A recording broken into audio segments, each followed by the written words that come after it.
Hello प्यारे बच्चों, स्वागत है आप सबका आपके अपने YouTube platform study with dear Khan sir पर। आज बात होगी घर्षण के ऊपर, है ना, कि घर्षण क्या होता है और इससे क्या प्रभाव पड़ते हैं। ठीक है, चलिए।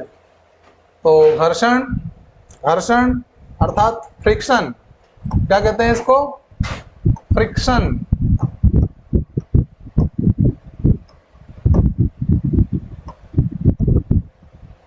अध्याय कौन सा है अपना? 12। ठीक है। घर्षण क्या है भाई? जब दो सतह में परस्पर संपर्क में आती है, दो सतहें जो होती है, दो लेयर्स जो हैं, वो जब परस्पर संपर्क में आती है, जैसे एक लेयर ये है, एक लेयर ये है, दो अलग अलग है और ये दोनों क्या आ गई? संपर्क में आ गई, तो इन दोनों के बीच में क्या हुआ? घर्षण। ठीक है ना। जैसे मैं चल रहा हूँ तो नीचे जो फर्श है और मेरा जो जूता है, उन दोनों के बीच में क्या हो रहा है? घर्षण हो रहा है। ठीक है ना। ओके, आती है। उस समय कोई वस्तु जिस दिशा में गति कर रही है, घर्षण बल उसकी उल्टी दिशा में कार्य करता है। वही अभी उदाहरण दिया था मैंने कि अगर मैं इधर चल रहा हूं तो नीचे का जो फर्श है, वो जो बल लगा रहा है घर्षण बल, वो इसके विपरीत दिशा में उधर लगाएगा। ठीक है ना, उल्टी दिशा में कार्य करता है। उदाहरण के लिए हम मान कर चलते हैं कि हम उत्तर दिशा में जा रहे हैं, उत्तर दिशा में जा रहे हैं इधर। ठीक है, तो घर्षण बल दक्षिण दिशा की ओर कार्य करेगा, किधर लगेगा? पीछे की ओर। राइट। ओके, तो ये विपरीत दिशा में काम करता है भैया घर्षण बल। ठीक है। दूसरा, घर्षण को प्रभावित करने वाले कारक कौन कौन से है ना? घर्षण को प्रभावित करने वाले कारक कौन कौन से हैं बेटा? तो किसी वस्तु का वजन बढ़ने पर घर्षण बढ़ जाता है। तो सीधी सी बात है, अगर वजन बढ़ा तो घर्षण भी क्या हो जाएगा? बढ़ जाएगा, है ना। और किसी वस्तु की गति बढ़ने पर घर्षण बढ़ जाता है। गति अगर बढ़ेगी तो भी क्या हो जाएगा? घर्षण बढ़ जाएगा। ठीक है ना। और देखते हैं, किसी वस्तु के आकार पर भी घर्षण बल बदल जाता है। आकार भी अगर बदलता है तो घर्षण क्या होता है? बदल जाता है। ठीक है ना। पृष्ठ की चिकनाहट से भी घर्षण बदल जाता है। जो पृष्ठ है, जो सतह है, उसकी चिकनाहट से भी क्या हो जाता है? घर्षण बदल जाता है ना। हम किसी भी वस्तु के घर्षण को कम या ज्यादा कर सकते हैं, किसी भी वस्तु के घर्षण को कम या ज्यादा हम कर सकते हैं। देखेंगे आज पार्ट में सारी चीजों को हम लोग। ठीक है, तो ये था कारक। किसी वस्तु पर स्नेहक लगाने से, चिकना पदार्थ लगा देने से घर्षण कम हो जाता है बेटा। क्या हो जाता है? उसका घर्षण कम हो जाता है। जैसे मशीनों के कलपुर्जे जो होते हैं, उनमें ग्रीस लगाते हैं, नहीं लगाते हैं? ऑयल लगाते हैं, नहीं लगाते हैं? ताकि वो कम घिसाए। आपकी जो चेन होती है साइकिल की या बाइक की, उसमें ऑयल लगाते हैं, नहीं लगाते हैं? लगाते हैं, ताकि उसमें घिसाव या घर्षण कम हो, वो लंबे समय तक चलती रहे। ठीक है, ऐसा। किसी वस्तु को खुरदुरा करने से घर्षण बढ़ जाता है। हाँ, खुरदुरा का कर दिया आपने तो क्या हो जाएगा? घर्षण बढ़ जाता है। ठीक है ना। पहिए घर्षण को कम कर देते हैं। अगर गोलाकार पहिए होते हैं ना तो क्या कर देते हैं? घर्षण को कम कर देते हैं। ठीक है ना, इस तरह से। तो ये घर्षण को, जमीन से जो घर्षण होगा इसका क्या हो जाएगा? कम हो जाएगा। अगर यही पहिया ऐसा रहे तो यहाँ भी घर्षण लग रहा है, यहाँ भी लग रहा है, यहाँ भी लग रहा है ज्यादा। अब यहाँ पे क्या 31 जगह में लग रहा है बस, तो पहिए क्या कर देंगे? घर्षण को कम कर देते हैं। ठीक है।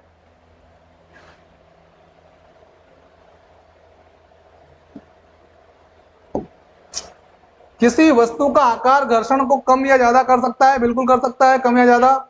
हवा और द्रव्य के अंदर भी घर्षण होता है भैया, निश्चित रूप से। हवा जो है आपकी वायु, उसमें भी घर्षण होता है। और जो द्रव्य होते हैं, लिक्विड पदार्थ जो होते हैं, पानी वगैरह, उनमें भी क्या होता है? उनमें भी घर्षण होता है। ठीक है।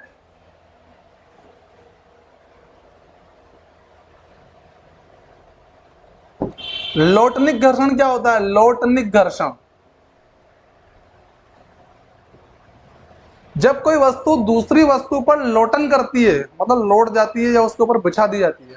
ठीक है ना, लोटन करती है, यानी कि जब वह वस्तु दूसरी वस्तु पर गोल घूमकर जाती है, गोल घूमकर ऐसे पहिए की तरह जाती है, उसे लोटनिक घर्षण कहते हैं। ठीक है ना। वही मामला है, आप समझ सकते हैं कि ये आपकी जगह है और यहाँ पे एक पहिया जा रहा है इसमें, तो ये लोटनिक घर्षण करता हुआ जा रहा है ना, लौटता हुआ जा रहा है उस पर, इस तरह से। उदाहरण के लिए को पहिए को कम करते हैं, घर्षण को। कृष्ण नहीं है बेटा, क्या लिखोगे यहाँ पे? घर्षण। पहिए घर्षण को कम करते हैं, उनके अंदर लोटनिक घर्षण होता है। क्यों? क्योंकि पहिए के अंदर कौन सा घर्षण होता है? लोटनिक घर्षण होता है ना? समझ में आया? लोटनिक घर्षण, पहिए के अंदर कौन सा घर्षण? लोटनिक घर्षण। ठीक है, ओके। स्थैतिक घर्षण, दूसरा घर्षण कौन सा है आपका? स्थैतिक घर्षण। जब कोई वस्तु एक जगह पर खड़ी रहती है, ऐसा करके खड़ी रहती है, ठीक है, तो उस समय उस पर घर्षण लग रहा होता है, जिसे स्थैतिक घर्षण कहते हैं। कोई वस्तु किसी एक स्थान पर खड़ी हो गई, तो उस समय जैसे कोई बाइक है, कोई बस है, वो किसी एक स्थान विशेष पर खड़ी हुई है, उसको बोला जाता है, वहां पर लगने वाले बल को बोलते हैं स्थैतिक बल। स्थैतिक बल, ठीक है।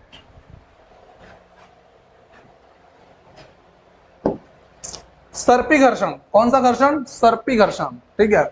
जब कोई वस्तु दूसरी वस्तु पर सरक रही होती है, जैसे सांप सरकता है कि नहीं सरकता है, ऐसे है ना, सरक रही होती है, उस घर्षण को सर्पी घर्षण कहते हैं। उदाहरण के लिए हम किसी सामान से भरी, बेटी नहीं है यार, पेटी है, पेटी, थोड़ा लिख दिया इसने गड़बड़, क्या करें इसका, ठीक है, पेटी, ठीक है। तो जब हम किसी सामान से भरी पेटी को खींच रहे होते हैं, उस समय उस पर लगने वाला घर्षण क्या है? सर्पी घर्षण है। जैसे उदाहरण के लिए आप कोई बॉक्स ले लेते हैं, संदूक ले लो आप लोग, और उसको इस तरह से सामान से भरा हुआ है, तो उसे खींचते कि नहीं खींचते हैं अपन ये? अब उस पर जो बल लग रहा है ना, वो कौन सा है? सर्पी, सॉरी, घर्षण जो है वो कौन सा है? सर्पी घर्षण है, ठीक है, ओके। सर्पी घर्षण, अभ्यास ले लीजिए, रिक्त स्थानों की पूर्ति कीजिए। घर्षण एक दूसरे के संपर्क में रखी दो वस्तुओं के पृष्ठों के बीच का विरोध करता है, उसकी गति का विरोध करता है। देखो घर्षण, देखो कैसे करता है कि जैसे मैं यहां से उधर चल के जा रहा हूं, तो मैं गति किधर कर रहा हूं? उधर, लेकिन ये जमीन जो है ना, ये फर्श जो है, ये इसका बल किधर लगाएगी? इधर लगाएगी, तो विरोध हुआ कि नहीं हुआ? हुआ, है ना। तो उसकी गति का क्या करेगा? विरोध करेगा वो, ठीक है ना। घर्षण पृष्ठों के पर निर्भर करता है, पृष्ठों के चिकनेपन पर निर्भर करता है। यानी कि अगर ज्यादा चिकने पृष्ठ है तो कम घर्षण होगा, खुरदुरा पृष्ठ है तो ज्यादा घर्षण होगा वहां पे, ठीक है ना।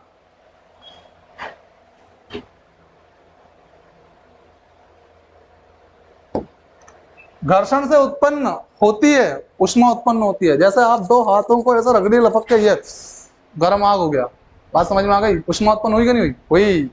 तो घर्षण से उष्मा उत्पन्न होती है बेटा, क्या होती है? हीट उत्पन्न होती है। कैरम बोर्ड पर पाउडर छिड़कने से घर्षण हो जाता है कम, क्योंकि आपने चिकनाई डाल दी उस पे पाउडर के रूप में, तो घर्षण क्या हो गया? कम हो गया, ठीक है। सर्पी घर्षण स्थैतिक घर्षण से कम होता है। ध्यान रखिए, जो सर्पी घर्षण होता है ना, वो स्थैतिक घर्षण से कम होता है। क्यों? क्योंकि स्थैतिक घर्षण कौन सा है? एक जगह खड़ी कोई वस्तु है, तो उस पर जो घर्षण लगा हुआ है वो स्थैतिक है, और सर्पी में क्या हो रहा है? सरकता जा रहा है, सरकता जा रहा है, तो वो कम है ना, वो ज्यादा है, क्योंकि एक जगह पकड़ रखा है उसने। तो स्थैतिक घर्षण जो होता है ना, वो ज्यादा होता है, और सर्पी घर्षण कम होता है, ठीक है।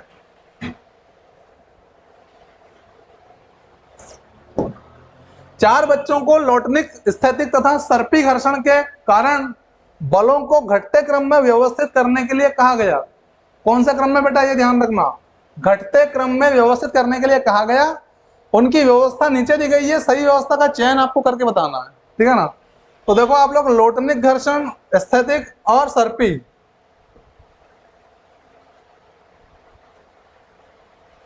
है ना, घटते क्रम में बताना है, यानी कि पहले सबसे ज्यादा, फिर उससे कम, फिर उससे कम, ठीक है ना। तो ठीक है, लोटनिक, सर्पी, स्थैतिक, है ना, स्थैतिक, सर्पी और फिर लोटनिक। सर्पी, स्थैतिक या लोटनिक, तो सबसे ज्यादा कौन सा होता है बेटा? स्थैतिक, तो स्थैतिक, उसके बाद कम सर्पी, और फिर लोटनिक, ठीक है, क्लियर है। आलिदा अपनी खिलौना कार को संगमरमर के सूखे फर्श, संगमरमर के गीले फर्श और फर्श पर बिछे समाचार पत्र तथा तौलिए पर चलाती है। अपने खिलौना की जो कार है उसके पास में, उसको इन जगहों पर चलाती हो, ठीक है। कार पर विभिन्न पृष्ठों द्वारा घर्षण बल का बढ़ता क्रम क्या होगा भी ये बताना है। आप कौन सा बढ़ता क्रम? घर्षण बल का बढ़ता क्रम बताना है आपको, ठीक है ना। तो संगमरमर का गीला फर्श, संगमरमर का सूखा फर्श, फिर समाचार पत्र या फिर सोलिया नहीं है बेटा, तोलिया है। क्या है ये? तोलिया है।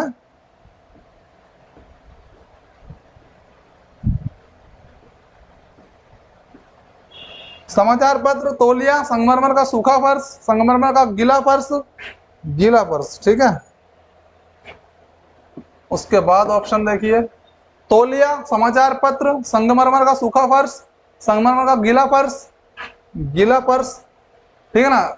गई वाला आंसर है आपका तोलिया, फिर समाचार पत्र, फिर संगमरमर का सूखा फर्श और फिर गीला फर्श।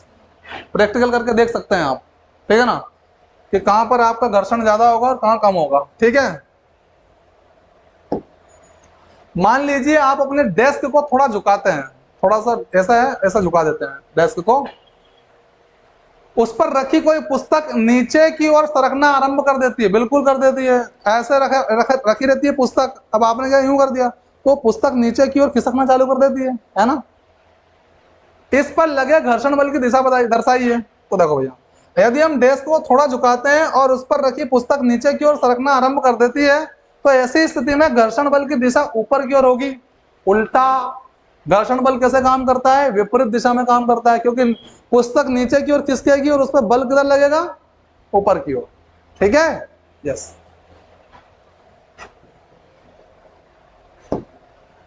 मान लीजिए दुर्घटनावश साबुन के पानी से भरी बाल्टी, दुर्घटनावश है ना, जानबूझकर नहीं, पानी से भरी बाल्टी संगमरमर के किसी फर्श पर उलट जाए, यानी कि टाइल्स, मान लीजिए आप टाइल्स पर पानी डल गया है ना, डाल दिया आप, गया। इस गीले फर्श पर आपके लिए चलना आसान होगा या कठिन? कैसा होगा? अपने उत्तर का कारण बताइए। यदि दुर्घटनावश साबुन के पानी से भरी बाल्टी संगमरमर के किसी फर्श पर उलट जाती है तो इस गीले फर्श पर चलना कठिन होगा। होगा कि नहीं होगा?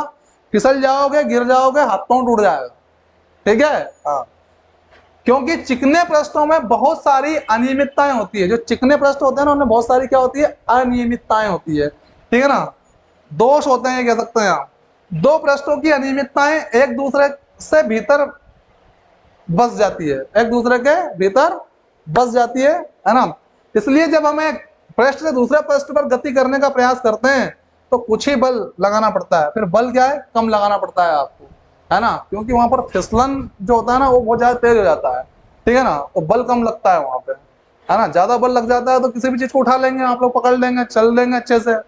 लेकिन वहां पर क्या है, आप देखते हैं गीली जगहों पर बड़े ऐसा चलना पड़ता है आपको, धीरे धीरे धीरे धीरे, कहीं गिर नहीं जाए अपन, है ना, ठीक है।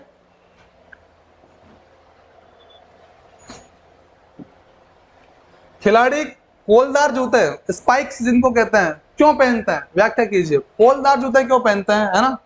देखो, खिलाड़ी कोलदार जूते अर्थात स्पाइक्स जूते इसलिए पहनते हैं ताकि घर्षण बढ़ सके। क्या बढ़ सके? घर्षण बढ़ सके, जिससे बार बार खेल का अभ्यास करने से जूते घिसे नहीं और खेल के दौरान खिलाड़ी फिसले नहीं, इसलिए पहनते हैं भाई। खेल के दौरान खिलाड़ी फिसले नहीं, इसलिए कोलदार जूते पहनते हैं वो। यानी कि उनके जूतों के अंदर क्या होता है, या तो ऐसे गुमड़ी टाइप की नीचे वो व्यवस्था रहती है, या फिर उनमें गड्ढे होते हैं ताकि घर्षण बढ़ जाए, मतलब उसमें खुरदुरापन बढ़ा देते हैं वो। क्या बढ़ा देते हैं? खुरदुरापन बढ़ा देते हैं, है ना, ताकि वो फिसले नहीं, जूते भी नहीं घिसे और खेल के दौरान खिलाड़ी फिसले भी नहीं, ठीक है।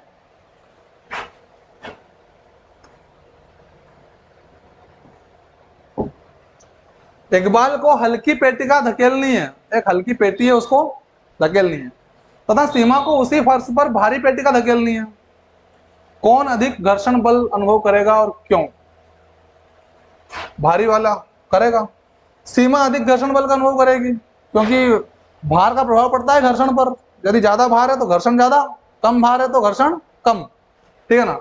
तो सीमा अधिक घर्षण बल का अनुभव करेगी, क्योंकि घर्षण हमेशा आरोपित बल का विरोध करता है। जो आरोपित बल, जो लगाया गया बल होता है ना, उसका क्या करता है? विरोध करता है घर्षण, ठीक है ना। और लगाया गया बल जितना अधिक होगा उतना ही घर्षण बल अधिक होगा। लगाया गया बल जितना अधिक होगा उतना ही घर्षण क्या होगा? अधिक होगा, क्योंकि विरोध करेगा ना वो, इसलिए। चूंकि भारी पेटी का धकेलने के लिए ज्यादा बल की आवश्यकता होगी, बिल्कुल, भारी पेटी अगर तो बल ज्यादा लगेगा उसमें, है ना, और इसीलिए उस पर घर्षण बल भी अधिक अनुभव होता है। इसीलिए उस पर घर्षण बल भी अधिक अनुभव होता है या महसूस होता है। ठीक है,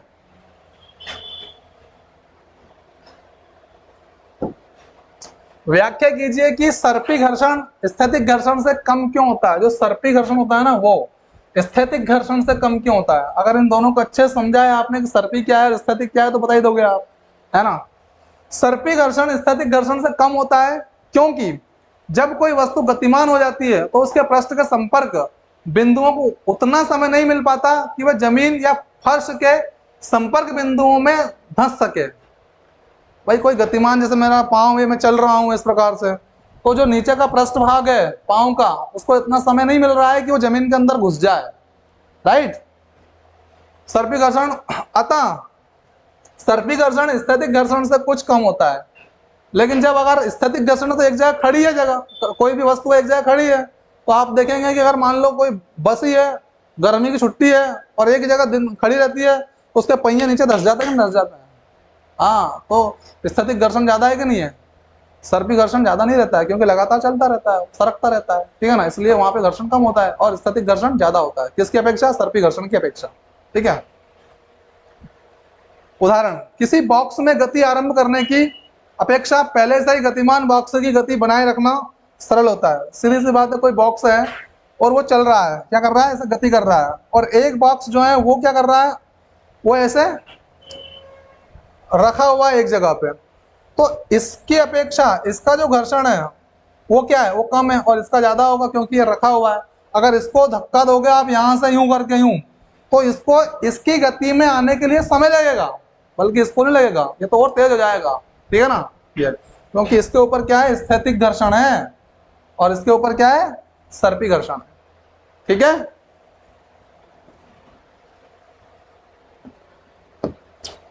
वर्णन कीजिए घर्षण किस प्रकार शत्रु एवं मित्र दोनों है। शत्रु भी है घर्षण और फ्रेंड भी है हमारा, है ना। ठीक है सर, घर्षण शत्रु है, क्यों है? घर्षण के हानिकारक प्रभाव निम्न है। ठीक है, देखो बेटा, घर्षण के कारण वस्तुएं घिस जाती है, बिल्कुल घिस जाती है ना। लगातार घर्षण अगर साइकिल की चेन में होता रहेगा तो वो टूट जाएगी, घिस घिस के खत्म हो जाएगी, है ना। यस, घर्षण से अत्यधिक ऊष्मा नष्ट होती है, और घर्षण से क्या होती है, अत्यधिक ऊष्मा नष्ट होती है ना। तो ये तो है क्या, हानियां। घर्षण मित्र है, उसके लिए यह अनिवार्य, घर्षण अनिवार्य है क्योंकि मित्र भी है और अनिवार्य भी है।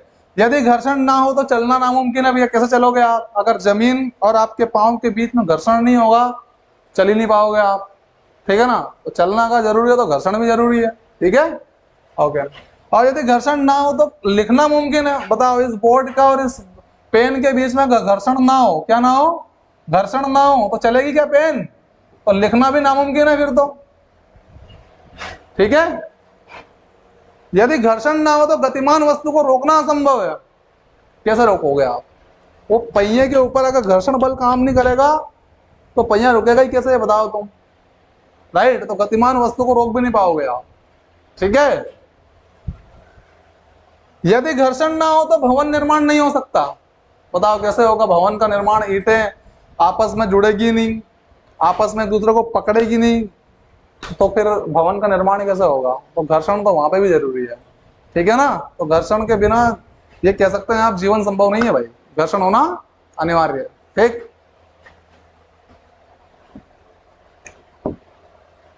वर्णन कीजिए तरल में गति करने वाली वस्तुओं की आकृति विशेष प्रकार की क्यों बनाते हैं। जो लिक्विड होता है, पानी होता है, उसमें गति करने वाली जो वस्तुएं होती है उनकी आकृति कुछ स्पेशल, स्पेसिफिक या स्पेशल क्यों होती है, कुछ खास क्यों होती है ना। जब वस्तुएं किसी तरल में गति करती है तो उन्हें उन पर लगे घर्षण बल पर पार पाना होता है। उन वस्तुओं पर जो घर्षण बल लगता है ना, उस बल पर पार पाना होता है, मतलब उस बल को हरा के आगे बढ़ना होता है। ठीक है, इस प्रक्रिया में उनकी ऊर्जा क्षय होती है, भाई ऊर्जा तो खत्म होगी इस प्रक्रिया में। ठीक है ना, अतः घर्षण को कम से कम करने के लिए प्रयास किया जाता है। क्या किया जाता है? उसकी आकृति ऐसी बनाई जाती है जिससे घर्षण कम से कम हो। ठीक है ना, क्या हो, घर्षण, फ्रिक्शन कम से कम हो, और ऊर्जा कम से कम खर्च हो उसकी। अगर घर्षण कम होगा तो ऊर्जा भी कम खर्च होगी। ठीक है ना,